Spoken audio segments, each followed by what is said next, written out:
राधे राधे, कैसे हैं आप सब? आशा है अच्छे ही होंगे। तो आज मैं आपके लिए एक नई घटना लेकर आई हूँ और जो खुद मेरे साथ घटी हुई है वो मैं आज आपके सामने सुनाने वाली हूँ। तो बात कुछ इस तरह से है कि काफ़ी साल पहले, अब से लगभग 10 साल पहले की बात है ये, कि हम लोग रेंट पे रहते थे और वहाँ पे लगभग हम 3 साल रहे थे और 3 साल रहने के बाद हमें वो घर खाली करना था और कहीं और जाके शिफ्ट होना था, तो हम लोग घर ढूँढ रहे थे। लेकिन इसी बीच में क्या होता है ना कि एक छोटा-सा बंदर हमारे घर के पास आता है छत पे और आके बैठ जाता है और कूँ, कूँ, कूँ करना शुरू कर देता है। और जब मैं उसको देखती हूँ, तो बड़ा प्यारा-सा छोटा-सा बंदर था और शायद वो हो सकता है कि वैसे वहाँ बंदर काफ़ी आते थे, लेकिन वो वहाँ पे नया था और बंदरों से डरता था। तो उसको लगा कि शायद यहाँ से कुछ हेल्प मिल जाएगी, कुछ खाने को मिल जाएगा, तो मैंने उसको खाने के लिए दिया।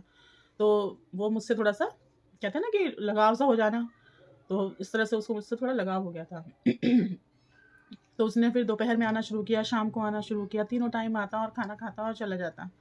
फिर कुछ टाइम बाद वो प्रेग्नेंट हो गई थी और उसके एक बेबी होने वाला था और उस टाइम पे भी वो तीनों टाइम आती थी जब उसको भूख लगती थी और जब-जब उसको भूख लगती तब तक वो वहाँ आती थी।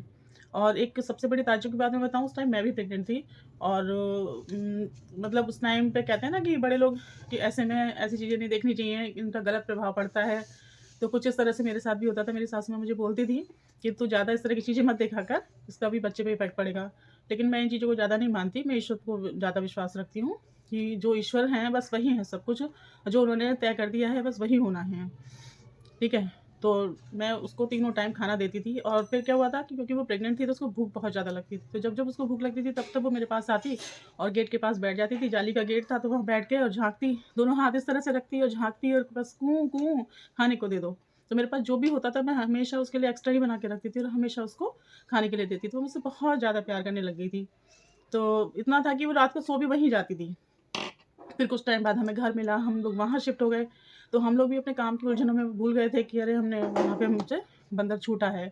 तो कभी याद आता भी था थोड़ा-सा, तो ये लगता था यार कि चलो जानवर है चला जाएगा। लेकिन फिर धीरे-धीरे क्या हुआ कि कुछ टाइम बीता तो वो डेली वहाँ आती, सुबह शाम दोपहर मुझे ढूँढती और वापस चली जाती थी।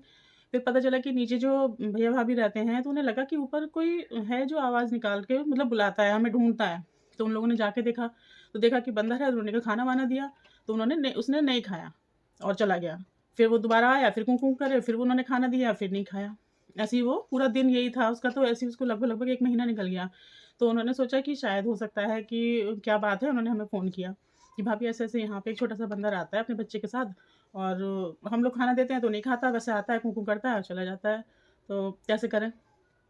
फिर मुझे याद आता है अरे हाँ, कि ऐसे था तो मैं उसको बोलती हूँ, मैंने कहा आप खाना दे दो, बोले खाना तो हम 1 महीने से लगातार इसको दे रहे हैं लेकिन ये खाती ही नहीं है, कितना भी अच्छा तरह-तरह का हम इसको डालते हैं लेकिन कभी नहीं खाती है। यहाँ तक कि प्रसाद भी लाके डाला है लेकिन नहीं खाती, बस आती है, आपको ढूँढती है, कू-कू करती है, परेशान होती है, चली जाती है। तो लगभग कह रहे हैं कि मतलब 1 से 2 महीने उसने यही किया, आती, परेशान होती है, हमें ढूँढती है और चली जाती। अब जब हमें पता चला तो हमें बहुत दिल से अफ़सोस हुआ कि यार हम लोग शायद थोड़ा टाइम और रुक जाते और उसकी कुछ हेल्प कर पाते।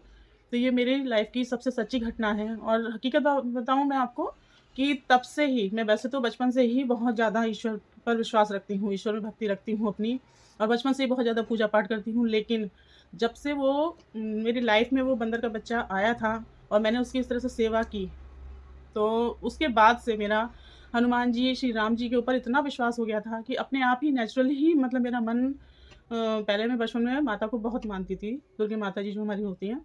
लेकिन उसके बाद में पता नहीं क्यों उस बंदर के बच्चे को देखने के बाद भी मेरा ध्यान नेचुरली हनुमान जी की तरफ हो। तो जब से लेके आज तक मैं सुंदरकांड है और मेरा मन जो हमेशा करता है ना कि श्री राम, श्री राम, श्री राम का मैं जाप करती रहूँ और बहुत ज़्यादा मेरा उन पर विश्वास है और उनके अलावा मुझे कुछ दिखाई भी नहीं देता है। इतना ज़्यादा विश्वास है मेरा उन पर कि सुबह शाम उठते-बैठते सिर्फ़ यही रहता है कि जो भी होगा, श्री राम की कृपा से ही होगा। तो ये एक मेरे जीवन का बहुत बड़ा सत्य है, जो मैंने आप लोगों के साथ शेयर किया है। अगर आपको पसंद आए मेरी वीडियो, तो लाइक, शेयर, सब्सक्राइब कीजिएगा और कमेंट्स में बताइएगा कि आपको मेरी घटनाएँ कैसी लगती हैं, जो कि सत्य घटना पर आधारित होती हैं। Okay, bye.